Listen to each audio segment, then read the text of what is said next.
Very high hopes to kick things off, now maybe driven more by the fundamentals. Pippa, thank you very much.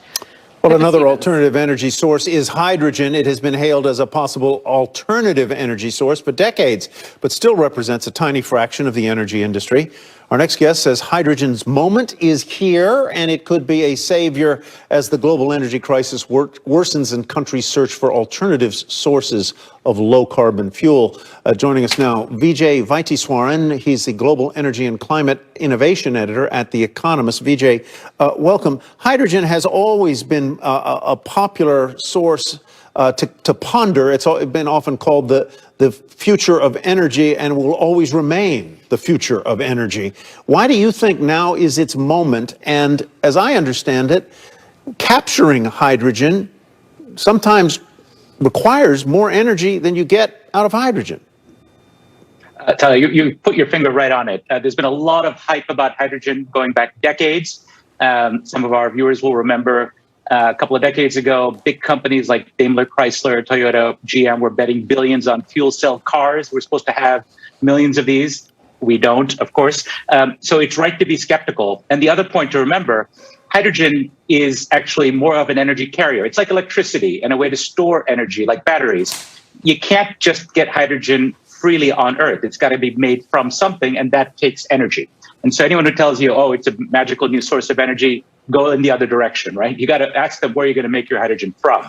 Having said that, like electricity, you can make it in dirty ways or clean ways. The reason hydrogen is getting another look-see is because of the global push towards dealing with climate change. And if you're going to have real deep decarbonization of the global economy in the next 30 years, there's some sectors like heavy industry, industrial heat, steel, cement, where Teslas and windmills ain't going to save the planet. Well, Vijay, as we think through all of this, and obviously the sort of battery-powered cars have completely won for the time being. There's still some hydrogen fuel cell technology out there, maybe for trucks. Obviously, we'll see if that's a bigger use case. My question is whether hydrogen could play a bigger role in being almost a nuclear substitute or complement. In other words, as renewables are more and more of the grid, they have intermittency problems. Could hydrogen get cheap enough to step up and fill that gap? And how quickly do you expect the price of, green or blue hydrogen to come down?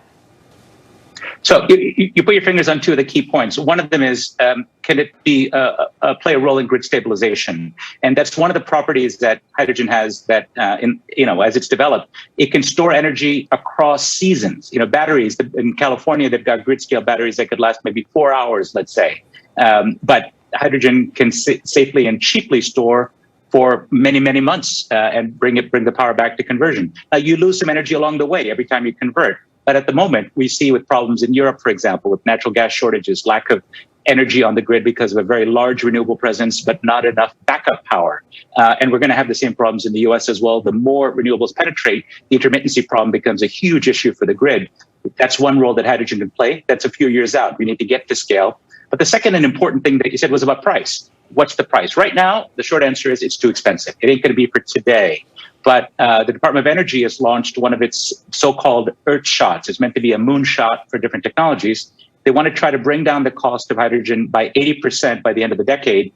That sounds crazy. It would be, a very dramatic decrease. But guess what? That's exactly what happened with solar. That's exactly what happened with wind over the last couple of decades. Mm-hmm. And the biggest input cost to making hydrogen from renewable energy is actually the cost to the renewables themselves. That's the number one cost. And that's been plunging dramatically. So analysts like Morgan Stanley, for example, think within 3 or 4 years, within the best places in America for renewables, we're going to have cost-competitive green hydrogen that can go up against fossil energy. So let me ask you two quick questions, and I ask for quick answers. Hydrogen burns very quickly, right? See Hindenburg. And so their energy is released. What is released with it? Are pollutants released with it, or is it clean burning, number one? And number two, when you make it, what is the clean way to do it? And you said it's really not so much a fuel source, if I'm understanding you, as a conductor of energy. Sure. Real quick. hydrogen, of course, is explosive. It's a gas, but let's remember, gasoline is extremely explosive, and we work with it every day safely. There's actually a pretty decent-sized hydrogen industry already for things like fertilizers and petrochemicals every day that's used perfectly safely. So it can be handled. The Hindenburg did not blow up because of the hydrogen on it, by the way. That's a fallacy. It was actually the paint that they used to cover the Hindenburg. But leave that aside. I learn something every day. This is great.